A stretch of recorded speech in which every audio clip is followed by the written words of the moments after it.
आप एक वकील भी हैं, राजनेता भी हैं। अब हाल ही में सुरेंद्र पवार के मामले में हाई कोर्ट की जो टिप्पणी आई है, उसके बारे में आपका क्या दृष्टिकोण है? जो महिलाओं की सुरक्षा को लेकर के बड़ी चिंता है।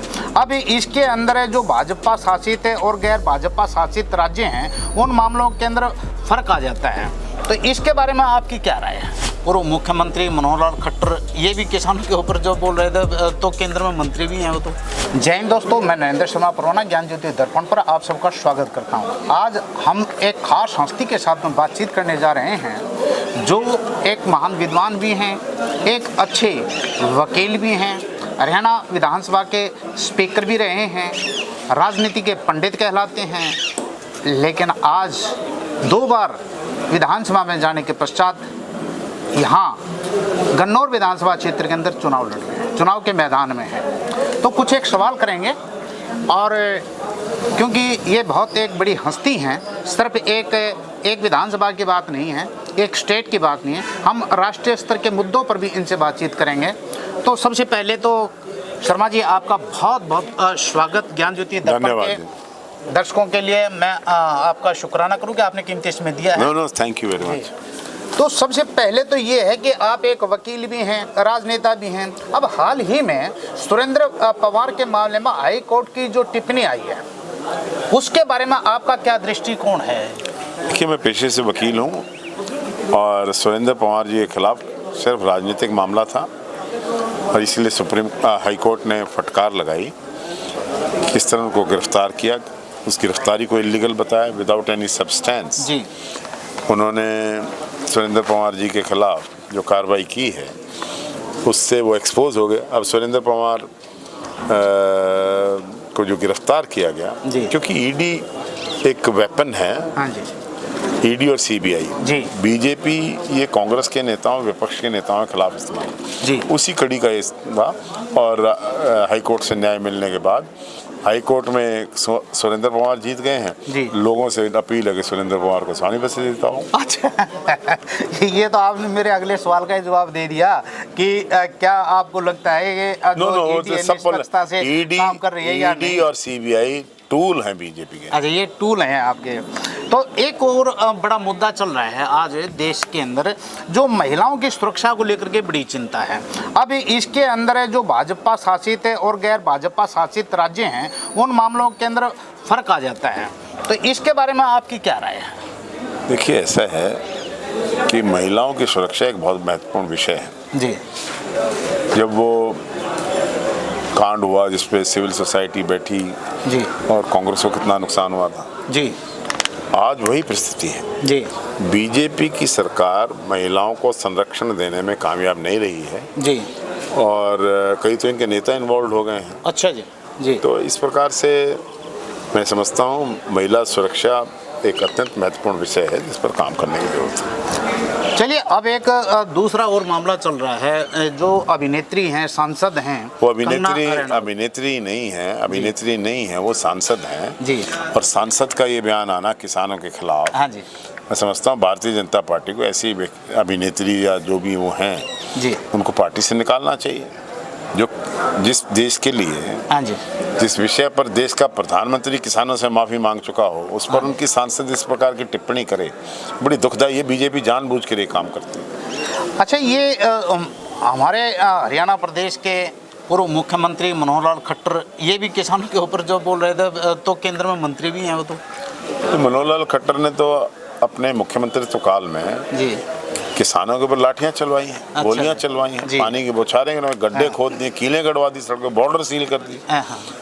सबसे बड़ा एंटी किसान चेहरा इस देश में अगर कोई है तो मनोहर लाल खट्टर है। तो फिर कांग्रेस का क्या स्टेप रहेगा इसमें? कांग्रेस ने तो सदैव फार्मर मूवमेंट को मदद की है और हमारे सभी लीडर्स जहाँ जहाँ फार्मर्स धरने पर थे सब जगह गए हैं और हमने फार्मर्स के जो कॉस्ट है उसका पूरा हमने खुद कहा है, हाँ जी, कि एमएसपी गारंटी हम देंगे जी। हमारी स्टेट में गवर्नमेंट आएगी, एमएसपी की गारंटी खुद देंगे जी। अच्छा, ये जो चुनाव के अंदर आपको कितने साल हो चुके हैं, मतलब कि राजनीति में आते हुए? मैं पहला इलेक्शन 1998 में पार्लियामेंट का कुरुक्षेत्र से लड़ा। अच्छा जी। इतने लंबे समय के अंदर जो आज वर्तमान में भाषा का जो स्तर है जो गिर गया है, इसके बारे में आप तो विद्वान व्यक्ति है, थोड़ा बताएंगे। देखिए, ऐसा है कि विरोधियों के भी सम्मान की संस्कृति होनी चाहिए जी। गन्नौर में मैंने देखा है, हमारी बहन बेटी निर्मल चौधरी हाँ जी। यहाँ पर विधायक रही, चलो आज नहीं है, हाँ जी। लेकिन उनके पारे में जिस प्रकार की अमर्यादित भाषा का इस्तेमाल किया गया, वो किसी की माँ भी हैं, किसी की बहन भी हैं, किसी की पत्नी भी हैं, इस प्रकार की भाषा का इस्तेमाल करने वाले लोग फिर यहाँ का खादर के बारे में एक अमर्यादित भाषा का इस्तेमाल करते हैं, वो रोज़ ही मेरे बारे में अमर्यादित भाषा का इस्तेमाल करते हैं। ये बैड पॉलिटिक्स है, इमेच्योर लोग हैं, अपरिपक्व लोग ऐसी भाषा बोलते हैं। अच्छा, अभी कल यहाँ पर राजस्थान के मुख्यमंत्री भजनलाल शर्मा जी आए थे, उन्होंने तो बहुत अच्छे जो है आपकी कांग्रेस को बोला ये तो भ्रष्टाचार की जो है जनक है। भजनलाल जी कौन है? मैं जानता कौन है? नहीं, जान लीजिए ना, वैसे राजस्थान के मुख्यमंत्री हैं वो।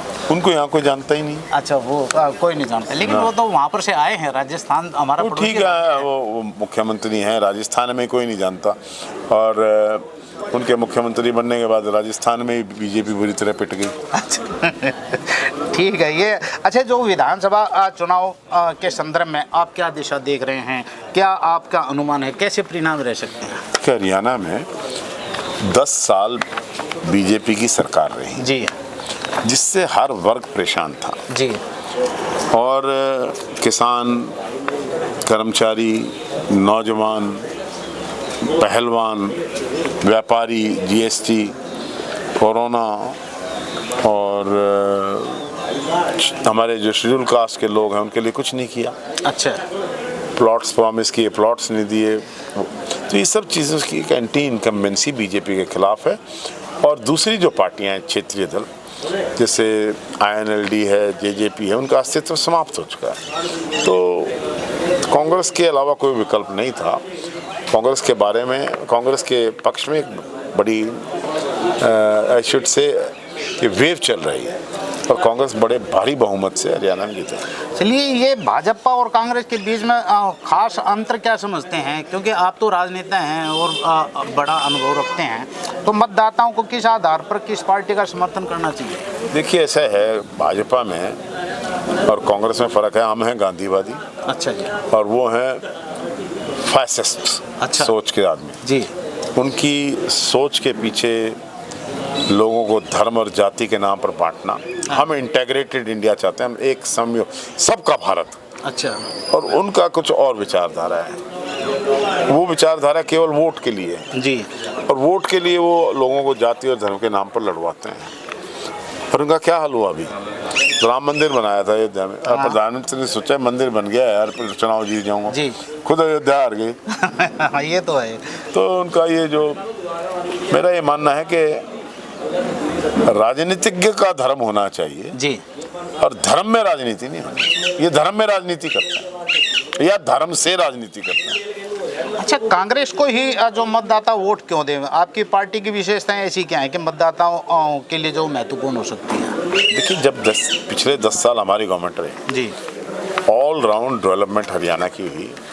सेंट्रल इंस्टीट्यूशंस आई, बड़ी बड़ी इंस्टीट्यूशंस आई जी, मेट्रोज आई, हाईवेज बने। अब ये 10 साल में इंटरनेशनल हॉर्टिकल्चर मार्केट का निर्माण नहीं करवा। गवर्नमेंट कॉलेज की अनाउंसमेंट होगी, कोई गवर्नमेंट कॉलेज है ही नहीं जी। तो ये झूठ बोलकर अनाउंसमेंट, घोषणा कर देना, उनमें और हमारे में ये फ़र्क है। अब लोग ये समझ गए हैं कि अगर कोई विकास कर सकता है या विकास के प्रति कोई समर्पित है, वो कांग्रेस है, इसलिए वो कांग्रेस है। अच्छा, हम यहाँ पर बैठे हुए हैं इसी क्षेत्र के अंदर, आपने ये मॉडल संस्कृति स्कूल के लिए एक शिलान्यास किया था, लेकिन वो पत्थर हट गया। वो तो बीजेपी ने आते ही पहले सबसे पहला काम उस पत्थर को हटाना। 14 करोड़ रुपए सैंक्शन, उसके वो बजट कैंसिल किया। अच्छा, हमारी सरकार आ रही है, हम बनवाएंगे। आप बनवाएंगे। तो मतदाता जब वोट डालने के लिए जाए तो उन्हें किन बातों का ध्यान रखना चाहिए, विशेष करके हरियाणा का संदर्भ क्या हो? देखिए, एक तो कैंडिडेट का चाल चरित्र, ईमानदारी, भ्रष्टाचार रहित होना चाहिए जी। उसकी भाषा से उसका चरित्र सामने आ जाता है, जो जैसे बोलेगा वैसा उसका चरित्र होता है। बिल्कुल बिल्कुल बिल्कुल। और देखिए, मुझे लोगों को बताने की ज़रूरत नहीं है कि मैं डेवलपमेंट के प्रति कमिटेड आदमी हूँ, डेवलपमेंट के लिए समर्पित आदमी हूँ। और डेवलपमेंट जितनी तब हुई थी हमारे काल में, उसके बाद कभी हुई नहीं। तो लोग मुझे इसलिए वोट दें कि गन्नौर को जो हमने बनाया था अपने हाथों से, पार्क्स बने, स्टेडियम्स बने, 4 लेनिंग्स हुई, लाइटिंग हुई, अनेकों प्रोजेक्ट्स हुए, जी जी, उनका सबका बैठा दिया इन लोगों ने। तो उस चीज़ को समझ। अच्छा सर, आप वकील भी हैं, राजनेता भी हैं, एक विद्वान पंडित भी हैं, तो आपके अनुसार वो मुझे 3 प्रमुख बातें बताएं, हमारे दर्शकों को ये पता लगे कि अपने हरियाणा को प्रगति के मार्ग पर आगे ले जाने के लिए कौन सी वो 3 बातें हों। देखिए, सबसे पहले हरियाणा को, जो हमारा एग्रीकल्चर सेक्टर है, कृषि प्रधान राज्य है, हाँ जी, इस पर ध्यान देने की जरूरत है। जी। दूसरा जो हम देंगे जी, दूसरा रोजगार। जी, हमारा युवा देश छोड़ के विदेशों में जा रहा है, हम धक्के खा रहे हैं, डोंकी सिस्टम से जा रहे हैं। जी, रोजगार के अवसर यहीं पैदा करने होंगे। जी, ये बड़ा इंपॉर्टेंट फैक्टर है। तीसरा, लॉ एंड ऑर्डर और भ्रष्टाचार। बीजेपी के राज में लॉ एंड ऑर्डर बिहार से ज़्यादा खराब है। अच्छा, और बिहार के साथ कंपैरिजन कर रहे हैं आप हरियाणा का? बिहार से आगे निकल गए हम। अच्छा, आगे निकले, तरक्की की है। अच्छा। और दूसरा ये है कि जो भ्रष्टाचार है वो इतना दफ्तरों में भ्रष्टाचार हुआ है, बिकॉज कोई कंट्रोल ही नहीं था। बीजेपी तो बोले भ्रष्टाचार मुक्त कर दिया। लोगों से पूछो परवाना जी, लोग बताएं किस तरह तहसीलों में और दफ्तरों में क्या क्या हो रहा है। बिना दिए, बिना प्रसाद चढ़ाए वहाँ कुछ नहीं मिलता है। तो गन्नौर विधानसभा क्षेत्र के लिए आपका विकास रोड मैप क्या रहेगा? आपने तो विकास के जो है पौधा कहे जा रहे हैं। मैं सबसे पहले तो ये जो ऑलरेडी एग्जिस्टिंग सिस्टम है, टूट फूट गया सब कुछ, हाँ जी, इसको ठीक करना है। ठीक है। दूसरा, मैं चाहूँगा कि यहाँ पर ये जो बिजली के खम्भों के रहित हमारा शहर बने। अच्छा, जैसे रोहतक के अंदर बनाया था? जैसे रोहतक बना, दिल्ली है, बेंगलोर है, कई शहर हैं। तीसरा मेरा प्रोजेक्ट है कि यहाँ पानी जो खड़ा हो जाता है जी, तो यहाँ पर एक integrated underground storm water management और बड़े स्केल पर, ताकि अगले 20, 30, 50 साल तो चले। जी, एक गवर्नमेंट कॉलेज बनाएंगे, हाँ, एक मॉडल संस्कृति स्कूल बनाएंगे, एक बाईपास बनाएंगे, ताकि जो ट्रैफिक, हैवी ट्रैफिक बाहर से डाइवर्ट हो। ये बड़ी प्रॉब्लम है यहाँ, ट्रैफिक प्रॉब्लम बहुत बड़ी प्रॉब्लम है। दैट्स ए रियल फैक्ट कि जो है ना, इस क्षेत्र के अंदर जो है शहर के बीच जाते हैं। एक मैं बहुत बड़ा नेशनल लेवल का यहाँ पर हॉस्पिटल बनवाएंगे। अच्छा जी। दिल्ली से करनाल तक। अच्छा जी। कोई भी हाईवे पर जी गवर्नमेंट का ऐसा हॉस्पिटल नहीं है जी, जो इंटीग्रेटेड हो, ट्रॉमा सेंटर हो, एक्सीडेंट्स हो जाते हैं, जहाँ हर प्रकार की, जहाँ पर कैथ लैब हो, फलाना हो, सब हर चीज़ को करेंगे, वो यहाँ पर हम उपलब्ध करेंगे। अच्छा सर, महिलाओं के लिए जो है ना सुरक्षा का मुद्दा बार बार उठा है, एक बार दोबारा फिर ये सामने आ रहा है। ऐसी कौन सी योजनाओं को बढ़ावा देना चाहिए जिससे कि हरियाणा विशेष के अंदर, क्योंकि यहाँ पर जो है महिलाओं के ऊपर अपराध कम था, लेकिन हरियाणा ग्रामीण क्षेत्रों के अंदर जो है ये गति थोड़ा बढ़ रही है। देखिए, ऐसा है कि महिलाओं के साथ अत्याचार और अपराध दोनों हो रहे हैं, और दोनों को लगाम देने के लिए लॉ एंड ऑर्डर को मजबूत करना होगा जी। हम लॉ एंड ऑर्डर को मजबूत करेंगे। अपराधियों को कह दिया गया 8 तारीख से पहले चले जाएं। अच्छा, हरियाणा छोड़ के या मुख्य धारा में आ जाएं, वरना 8 तारीख के बाद हमारी सरकार बनेगी, अपराधियों का इलाज होगा। किसान आंदोलन के बाद में किसानों की स्थिति को आप किस प्रकार से आंकते हैं? किसानों की समस्याओं के समाधान के लिए आप के पास में क्या? हमने कह दिया है कि एमएसपी की गारंटी देंगे, एमएसपी की गारंटी देंगे, लीगल गारंटी देंगे जी, फसलों की उचित दाम देंगे और एक दाना खरीदेंगे। अच्छा, और ये पोर्टल सिस्टम जिससे परेशान है किसान, हाँ, ये बड़ी इसको भी खत्म करेंगे। मतलब पहले तो जो ना सर्वे होता है, पोर्टल के ऊपर चला जाता है, फिर उसको जब हम ठीक कराने जाते हैं या लोग जाते हैं तो वो बड़े परेशान होते हैं। आखिरी सवाल है कि हरियाणा और देश की राजनीति में भविष्य क्या देख रहे हैं? क्या आप किसी भूमिका के अंदर अपनी जिम्मेदारी को निभाने की तैयारी कर रहे हैं? देखिए, हरियाणा में कांग्रेस की सरकार आ रही है, हाँ जी, और बड़े बहुमत के साथ आ रही है। उस सरकार में जो हम जब विधायक बन के जाएंगे, हाँ जी, तो हमारी भूमिका रहेगी, और भूमिका यही रहेगी कि इसको गन्नौर को और हरियाणा की डेवलपमेंट के लिए ये हमारी प्रायोरिटी रहेगी, और लॉ एंड ऑर्डर हमारी प्रायोरिटी रहेगी। शिक्षा के क्षेत्र में बहुत भारी सुधार की आवश्यकता है, उस पर हम काम करेंगे। और जो गांव के वो हैं, जो महिलाओं का जीवन स्तर है जी, उसको उभारने के लिए प्रत्येक महिला को 2000 में महीना रसोई खर्च, जेब खर्च या जो भी खर्च है। चलो वो तो आपका मैनिफेस्टो है सर। हाँ। मैं ये साथ में आखिरी बात ये जानना चाहता हूँ कि आप एक विद्वान हैं, माना जाता है कि आप राजनीति के भी पंडित हैं और ब्राह्मण कुल से भी आते हैं, तो आपकी भविष्यवाणी क्या है? जरा राजनीति के हम भी उत्सुक हैं, हमारे दर्शक भी। देखो, अब तो हमने भविष्यवाणी करनी छोड़ दी, लोग भविष्यवाणी कर रहे हैं कि कांग्रेस बड़े भारी बहुमत से आ रही है। देखिए, भविष्यवाणी तो मोदी ने भी करी थी, 400 पार, 400 पार रह गए 240, खट्टर ने भी, साहब ने भी की थी, 75 पार रह गए 40। तो इन घोषणाओं का इनका क्या असर है? इनकी जो भविष्यवाणियां हैं, इनका असर आपने देख ही लिया कितना बढ़िया रहा है। दोस्तों, ये आप सुन रहे थे इस क्षेत्र के नहीं बल्कि राष्ट्रीय स्तर की एक ऐसे व्यक्तित्व हैं जो कि विद्वान भी हैं, वकील भी हैं, राजनेता भी हैं, और जहाँ पर 3 बिंदु एक साथ मिलते हैं एक श्रेष्ठ व्यक्तित्व का निर्माण होता है।